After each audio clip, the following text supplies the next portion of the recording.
യേശുവിൽ സ്നേഹം നിറഞ്ഞ എൻ്റെ സഹോദരി സഹോദരങ്ങളെ, കുഞ്ഞുമക്കളെ, മാതാപിതാക്കളെ, ദൈവകാരുണ്യത്താൽ നമുക്കൊരു പുതിയ ദിവസം കൂടി തന്നതിന് ദൈവത്തിന് നന്ദി പറയാം. കർത്താവിൻ്റെ പദ്ധതിയുടെ ഭാഗമായി ഇന്നത്തെ ദിവസം നിങ്ങൾക്കെല്ലാവർക്കും ഒരനുഗ്രഹമായി മാറട്ടെ എന്ന് പ്രാർത്ഥിക്കുന്നു. ഇന്ന് നമ്മൾ ശ്രവിക്കുന്ന തിരുവചന ഭാഗം ലൂക്കായുടെ സുവിശേഷം 21 അധ്യായം 33 തിരുവചനം.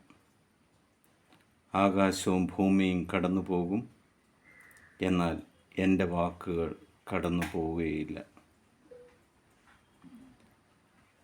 യേശുവിൽ സ്നേഹമുള്ളവരെ, നമ്മുടെ കയ്യിലുള്ള എന്തും നമ്മളെ വിട്ടുപോകും. നമ്മൾ കാണുന്ന ഈ ആകാശവും ഭൂമിയും അത് കടന്നു പോകും.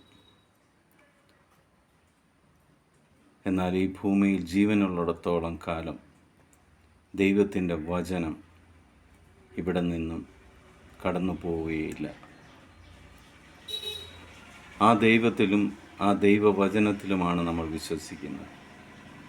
നമ്മുടെ ജീവിതത്തിൻ്റെ ഓരോ നിമിഷങ്ങളിലും, ഓരോ പ്രതിസന്ധി ഘട്ടങ്ങളിലും നമ്മുടെ നാവിൻ്റെ തുമ്പിലേക്ക് വരുന്നത് ആ ദൈവവചനമാണ്. ആ ദൈവവചനം നിങ്ങൾക്ക് ശക്തി പകരും.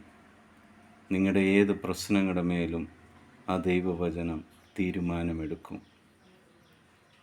നിങ്ങളുടെ ജീവിതം അനുഗ്രഹപ്രദമായി മാറും. ഇന്നത്തെ ദിവസം യേശുവിൻ്റെ നാമത്തിൽ നിങ്ങൾക്കെല്ലാവർക്കും അനുഗ്രഹമായി മാറട്ടെ എന്ന് പ്രാർത്ഥിക്കുന്നു. കർത്താവിൻ്റെ സമാധാനം നിങ്ങളുടെ കൂടെ ഉണ്ടായിരിക്കട്ടെ. ദൈവാനുഗ്രഹം നിങ്ങളെ പിന്തുടരട്ടെ. ക്രിസ്തുവിൻ്റെ സമാധാനം എപ്പോഴും നിങ്ങളുടെ കൂടെ ഉണ്ടായിരിക്കട്ടെ. ഈശോ മിശിഹായ്ക്ക് സ്തുതിയായിരിക്കട്ടെ.